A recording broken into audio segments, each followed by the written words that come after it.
എന്തൊക്കെ ചെയ്തിട്ടും നിങ്ങളെല്ലാം ആർക്കെങ്കിലും ദുരിതം വിട്ട് മാറുന്നില്ല എന്ന് തോന്നുന്നുണ്ടെങ്കിൽ ഇങ്ങനെ ചെയ്ത് നോക്കുക.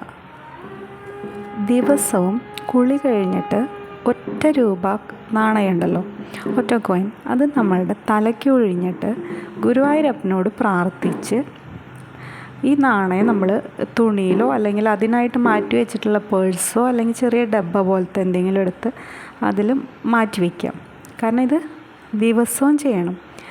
എന്നിട്ട് എന്നാണോ ഏറ്റവും അടുത്ത് നമ്മൾ ഗുരുവായൂർ പോകുന്നതെങ്കിൽ ആ ഒഴിഞ്ഞു വെച്ച നാണയം എടുത്തിട്ട് വേണം ക്ഷേത്രത്തിലോട്ട് പോകാൻ. ഗുരുവായൂരപ്പൻ്റെ നടയിൽ തന്നെ അത് സമർപ്പിക്കണം. പിന്നീട് തിരിച്ചു വന്ന് വീണ്ടും തുടരാം. നമുക്ക് ഇതുപോലെ തന്നെ ദിവസവും ഒറ്റ രൂപ കോയിൻ തലയ്ക്കൊഴിഞ്ഞ് മാറ്റി വയ്ക്കുക. മാസം മാസം ഗുരുവായൂർ പോകുന്നവരാണെങ്കിൽ അപ്പോൾ അങ്ങനെ അത് അവിടെ ഗുരുവായൂർ ക്ഷേത്രത്തിൽ സമർപ്പിക്കുക. എല്ലാ വർഷത്തിലാണ് എപ്പോഴെങ്കിലുമൊക്കെ പോകുന്നവരാണെങ്കിൽ പോകുന്നത് എപ്പോഴാണോ ആ സമയത്ത് നമ്മൾ ഈ ഒഴിഞ്ഞു വെച്ച നാണയങ്ങൾ കയ്യിലെടുത്ത് ഗുരുവായൂർ ക്ഷേത്രത്തിൽ തന്നെ സമർപ്പിക്കണം.